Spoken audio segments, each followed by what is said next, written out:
Saya cuma katakan saudara, janji Tuhan masih berlaku. Firman Tuhan masih berlaku. Kesaksian-kesaksian perbuatan Tuhan masih berlaku sampai hari ini. Saya beritahu saudara, Tuhan masih buat mujizat. Dialah miracle maker. Dan dia dulu, sekarang, selama-lamanya tetap sama. Mari berikan kemuliaan buat Tuhan Yesus. Ketika Elia sampai di kota Sarfat, dia lihat seorang wanita, seorang janda yang Tuhan mungkin mention. Saya nggak tahu Tuhan kasih lihat mukanya nggak dalam mimpi begitu ya.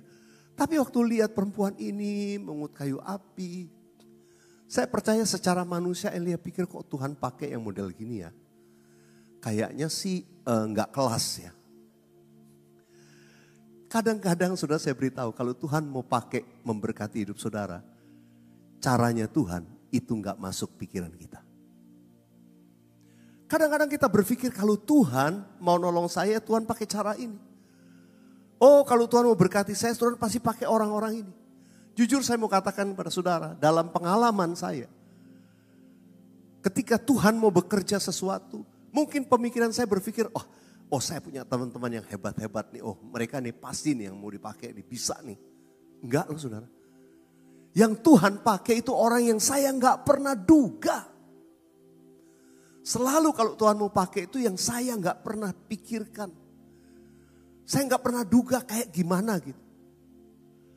Tapi saya mau beritahu saudara, demikianlah cara Tuhan. Tuhan itu tidak memakai dengan cara pemikiran kita manusia. Beda jalan Tuhan. Karena itu saudara, kita perlu terbuka selalu terhadap rencana Tuhan. Demikian Elia.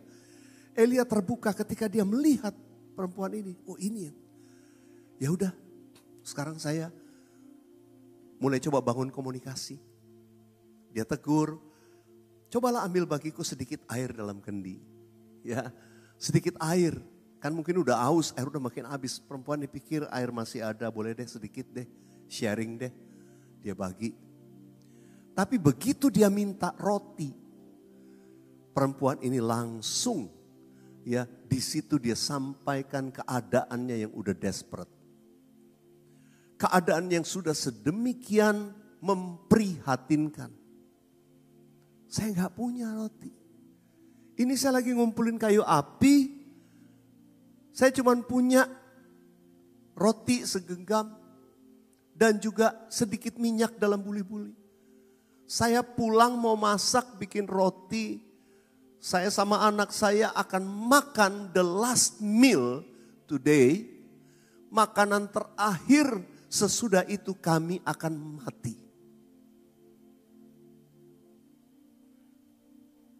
Elia justru dibawa kepada situasi ini. Tuhan janji mau pelihara. Kok yang pelihara saya yang udah mau mati nih? Yang udah sekarat, udah tinggal mungkin makanan terakhir yang bisa dia makan. Gimana Tuhan bisa pelihara? Saudara, ini yang saya mau katakan. Kita jangan pernah bergantung kepada manusia. Bergantung kepada janji Tuhan. Saudara, kadang-kadang pemikiran kita, paradigma kita hanya kepada apa yang kita tahu. Padahal Tuhan sanggup melakukan jauh lebih besar daripada yang dapat kita bayangkan. Karena itu jangan batasi Tuhan. Katakan pada dirimu sendiri, jangan batasi Tuhan. Jangan batasi Tuhan. Saudara, kemudian dia berkata kepada perempuan ini, ya udah kamu bikin aja. Tapi bikin dulu buat saya sedikit aja. Kasih buat saya. Nanti baru kamu bikin buat kamu dan anakmu. Itu cuma tanda bahwa wanita ini percaya dan memberi. Itu lebih berbahagia daripada menerima. Beri dulu. Kamu berikan dulu. Nanti kamu akan diberkati. Saudara, ada satu pesan yang saya mau katakan. Melalui kisah ini. Elia berkata kepada perempuan ini, kamu jangan takut. Minyak ataupun dikatakan tepung dalam tempayan itu tidak akan habis. Kalau Tuhan mau memberkati saudara, saya mau beritahu, tidak akan habis. Orang bilang tentang saudara, habis deh dia, habis deh bisnis dia. Udah gak mungkin dia bisa bangkit lagi, habis deh dia pokoknya. habis. Manusia boleh bilang habis, tapi kalau Tuhan menyertai saudara, engkau tidak akan habis.